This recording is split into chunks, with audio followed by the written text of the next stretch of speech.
Welcome to In the Margins, where we spark connection through stories.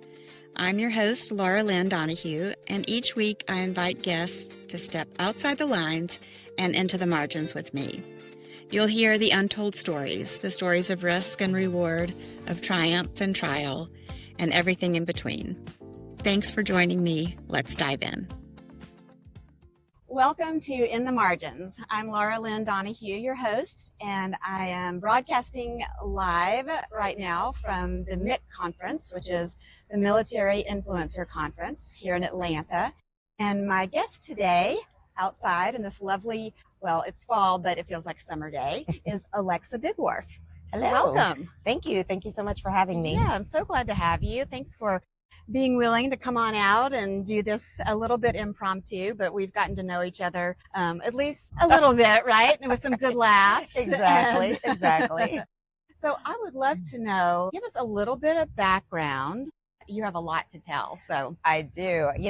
First of all, thank you for having me on the show. Yeah. And second of all, it's so fun to do this at MIC because my two worlds, my military, my veteran experience, and then my publishing experience are coming together here in this environment. I had no idea it would be such a great grounds for us talking about the publishing and writing journey. But then again, of course it would be, because we're amongst giants with amazing stories and amazing backgrounds to tell, like me, like so many other that we've heard from. So, okay, yes, I was an intelligence officer in the Air Force from 2001 to 2007. So during that war, the entire time, lots of deployments, lots of back and forth, lots of stress and anxiety, especially in my field of intelligence and counterterrorism. So when I had my first child, it also coincided with the Air Force deciding that they wanted to downsize by 40,000 officers. Oh, wow. So I voluntarily left long before I wanted to,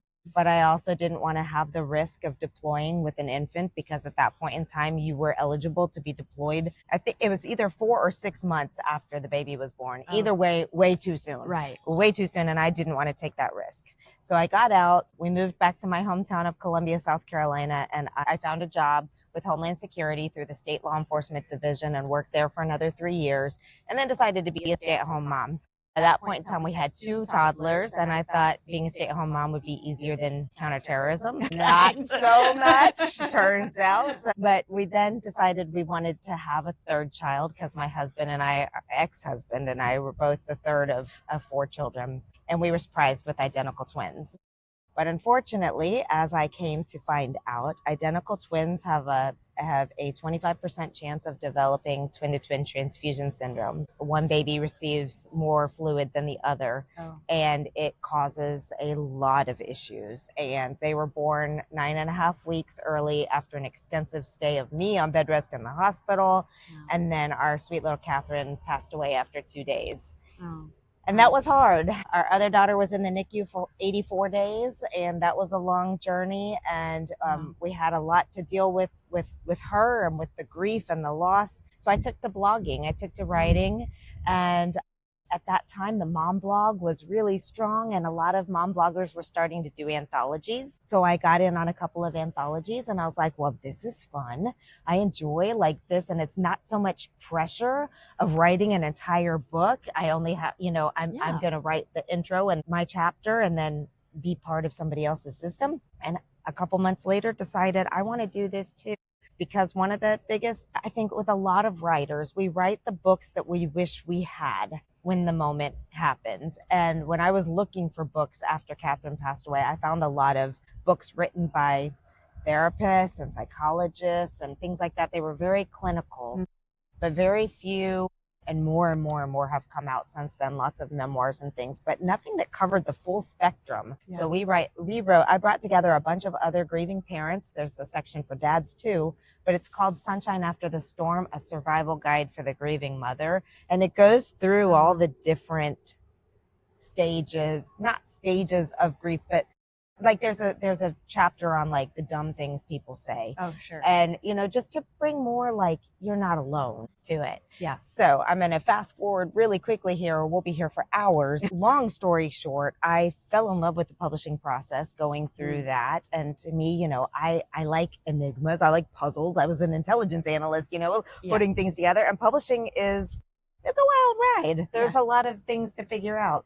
And so I started doing some on parenting with a co-author. And then as my second and third books came out, people started asking, how are you doing this? I want to publish a book. And so I just started helping them. And this is where I consider myself both an accidental entrepreneur and like your quintessential entrepreneur, because I saw a need and I built something to fix that need. And then I just kept adding more to it, and eventually wound up creating Write, Publish, Sell to help people with information through the process, and then started doing virtual events.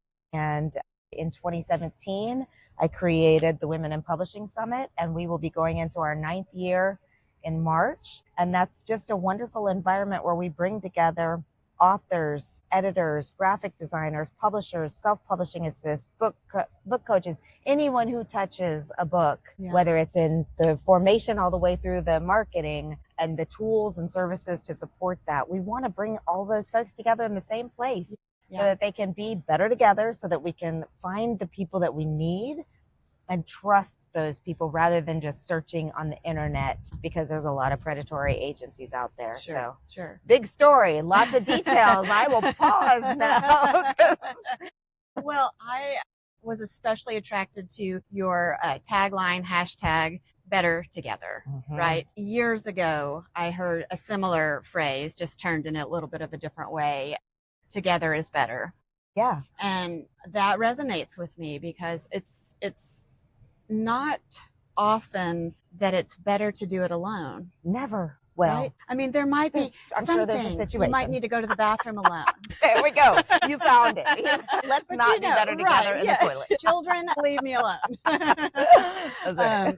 But doing life together is so important, and having a community around you that is genuinely supportive, that is not competing with you or against you, someone that's rooting for you, and that can fill the areas where you don't have maybe the tools. And so better together is better. Yes. Well, and I have found for the most part in the indie publishing world, people are so generous with time and knowledge. Almost everybody at some point in time wants to write a book. So there's definitely not a problem with scarcity. And I think we do a really good job in the industry supporting each other and working together. Just like me and Julie here, we're about to launch, or we just launched the Other Side project, which is a collaboration between us. Julie and I do very similar things, but we're better when we do it together, especially on this particular path. I can't serve everyone. You can't serve everyone. And people have different needs, like especially in the publishing process, working with your editor and your publisher and your book marketing coach or expert or whatever you're doing. Like these are very personal relationships. It requires someone that you really connect with well and all of that. So that's important. But I'm glad you're on board with it, because for me, and the nice thing is when you set that as your vision, when you set that as the people that you choose to invite in your community to participate, it flows down. It flows down. And we see that here too at the Military Influencers Conference, because we're all coming together to say we have one mission. We want to support military members, veterans, and their families. And it's nice. It's beautiful. Yeah, it is. So tell us a little bit, for those of us who don't know, about the Other Side project. Yes, this is exciting. Well, Julie and I cannot remember exactly how we came to be together on this one. But I went to another conference for female veterans I think it was in February. Okay. It was a while ago, but I came back from that so fired up because I had spoken with so many military, with female veterans, and had heard their stories. And I've felt a calling for a long time to do something more with veterans. Gotcha. And I was like, there's just got to be a way that I can share their stories. But here's the thing, even though I have 3 publishing houses, I've recognized that publishing, the act of publishing, is not my superpower. My superpower is all the other things, and I'm a great publishing consultant. I can talk to you all day long and tell you which route you should go, and here's the perfect publisher, but in most cases, it's not going to be me. And Julie and I had we had really bonded at a conference the previous year, and then again spent time together at Publishing University this most recent time around. And we were having a conversation around supporting veterans and the fact that she does military books. And I'm like, I want to work more with veterans. And we just had a conversation. And out of that, we decided, you know what, let's build a program that is an anthology process to start. We have big plans for all the things, but both of us are very passionate about helping people through trauma, helping people through experiences that were very challenging and difficult, whether it's transitioning from military life to civilian life or divorce or loss or any of those things. And I said, you know, we could create a program that one of the end results is an anthology. So when they're done with it, they are in fact a published author. They've written a chapter, they've started it, but that's not our main goal. Our main goal with it is to bring people in who have big stories but don't know what to do with them. They don't know where to start, and they don't know who to trust or who to go to for help. There are a lot of predatory companies in the publishing world. And so if we can start them at the beginning, we have a story coach that will be there to help them pull the right story. We are working with several mental health professionals to come in because, especially if you're talking about different topics or if there is trauma, we don't want people to be re-triggered in their process of pulling out their story. So we've got some experts who are going to come in and do some exercises and help and be available to support in that way. We're going to walk through the whole process of what it takes to write, publish, and sell a book. So when they come out of this, one, they're a published author, even if it's just one chapter in an anthology, that's still meaningful. But 2, they know, do I want to write a book? What book is that going to be? And who do I go to help and support along the way? And we're going to make sure that they have access to editors and publishers and marketing experts so that they don't go with some of the bad apples. So talk to us as if none of us know what an anthology is. Okay. And tell us really what that looks like. What is an anthology comprised of? How do you do it? Just some more. So an anthology is a collection of different authors sharing their stories. So it can be, you can have fiction anthologies, like you can have a collection of science fiction stories or romance stories. It can be, but it's basically bringing together a collection of stories written by different voices. And so we are doing this on the nonfiction side, though. These will be, our first anthology is going to be veterans. And our theme, because we named it The Other Side Project, so we're really trying to help people share the stories of the problem that they faced and how they got through it. And so, as you can imagine, that can encompass a wide variety of topics. Sure. The theme will be veterans and that military experience and whatever it was that got them to the other side. And they may still be on that journey. That's the beauty of it, but how they're getting through there. And so what we will do is you have a theme. If it's going to work properly, you need some sort of a theme that ties it all together. And this is actually a warning to the wise, if you would, if you are paying to be in a project, which this will be a paid project, because there's a lot of time, energy, people we're paying, editing, graphic design, all the things to produce a book. There's real expenses there. Also, a benefit of the program, we're going to teach people what those expenses are so they know what to expect and all of that.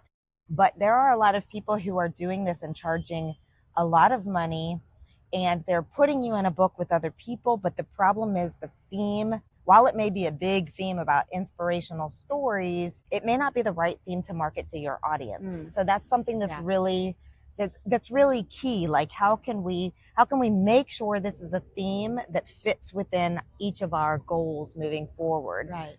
And sometimes it's a launching pad. Sometimes the anthology isn't going to do that, but you know how and when and where and why to create the one that will be for your audience. It gives you kind of something tangible. Yes. The experience of, and maybe instill some confidence. Absolutely. Yeah. Well, this is what we've been hearing from people this whole weekend is, I know that I want to tell my story. I don't know where to start. Yeah. I don't know what tools to use. I don't know how to do all of these things. And it's scary. When you think about a whole book, it is scary. And when we talk about writer's block, I think a lot of times that's what's causing it, is that because they're thinking, oh my gosh, I have to do 60,000 words, or I have to do whatever. Right. But when your goal is one chapter and you've got people guiding you through that process, and honestly, I really want people to also graduate the program with an outline at a minimum for their whole book. And now that they've got the confidence, okay, I see how to do one chapter. It's not that hard to do 10 more, 11 more, 50 more, whatever it may be. Whatever it may be. Right.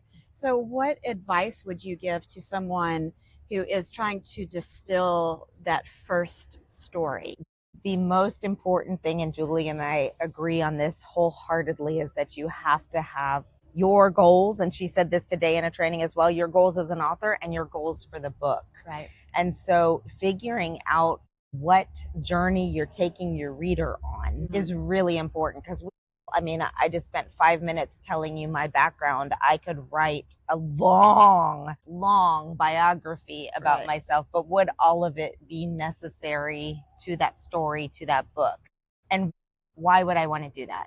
Am I doing it just to share my story with the world? That's going to have one set of parameters. Am I doing it to grow my business? Whole different set of parameters. Right. Because if I'm doing it to grow my business, then I very much want to be focused on growing a creative entrepreneurship, writing your story, whatever it is that I decide, okay, this book is going to lead people to here. And that's really, really key, and requires a little bit of time to sit down and to think about what is the path, what is the goal. And I think a lot of authors forget to do this part, or it's easier depending on the genre. Like in fiction, I also write romantic comedies. I know it's a very clear story arc. There's very clear beats. It happens every time I have a formula. I know meet cute, get to know each other, start falling in love, some kind of conflict or misunderstanding, the big downfall, and then how they get back together again, and happily ever after, period. So, a little less, whereas your story or my story, to determine on a nonfiction side or through a memoir or through a self-help book, it requires a bit more thought. Yeah. So is there a story that you could share with us that was quite impactful for you to read or hear from someone who came to you? Oh my goodness. There have been many. Yeah. There have been many. One that just comes off the top of my head right now is a book by Laura Jack was her name at the time. She's changed her name, and I don't remember what it is off the top of my head, but her book is called The Compassion Code. It's really, it hit me at the right time, because at that point in time, I was working a lot with grieving mothers, and I understood what compassion fatigue meant. And her book was really talking about, what compassion is, how you do it, how you don't get burnt out from trying to help other people. So that's a big one. I've worked with so many women across the way who have just had such powerful things, horrible things happen to them. Another author whose book is not done yet is writing a memoir about her daughter, her 2.5-year-old daughter, who was murdered by the father in a murder-suicide. Those kinds of stories don't leave you, but they're so important, because other people are traveling the same journeys that you have and need to know that there is the other side. Yeah. Yeah, absolutely. Well, before the sun just completely takes you out. Scoot over here. I'm leaning in towards you. I would love to segue just into what's your next project yourself. Well, speaking of big stories, last year I went in for a surgery and something went incredibly wrong. And I wound up hospitalized for 3 weeks and nearly died. And it took months and months and months. I'm still recovering physically from that incident. But what came out of that was when I was being rushed to the hospital, I was texting my family saying, here's the code to my phone. Here's where I bank. This is my assistant's name. This is where you can find the logins. Like I was panicked. If I don't come out of this, like what's going to happen to my children? I didn't have an updated will, to my business and all of those things. Yeah. So I am in the process of creating a book called Death Proof Your Business. And it's for entrepreneurs, solopreneurs, small business owners to make sure that you've taken the steps that you need to do so that if something happens to you, and inevitably it's not an if, it's when. And I've got some crazy stats on how many solopreneurs, how many small business owners wind up sick or dying or having to take extended leave and the impact on that business. So it's kind of the steps to take and the things that you need to have in place so that if something happens to you, even if it's maternity leave, it doesn't have to be a drastic, horrible thing. Right. But if you need to step away from your business, it can continue functioning. Yeah. Well, that's wonderful. Yeah. That's wonderful. I'm looking forward to seeing that come to fruition. Thank you. Me too. I got to finish it. Well, Alexa, thank you so much for being here with us and for taking the time to impromptu step out here and share. I love it. It's been really special. Thank you so much for having me. Absolutely. And thank you for joining us, and we will see you in the margins. Thanks for joining us in the margins. You can find us on Spotify, Apple Podcasts, YouTube, and wherever you get your podcasts. Our social media handle is at Podcasting in the Margins on Instagram and Facebook. And please stay connected. Like, follow, and share our podcast. What you do can help our podcast be successful. In the Margins is produced and edited by Dawn Donahue. Our guest liaison is Kim Orendor, and we're supported with gratitude by W Brand Publishing, where your story matters. Thanks for joining us.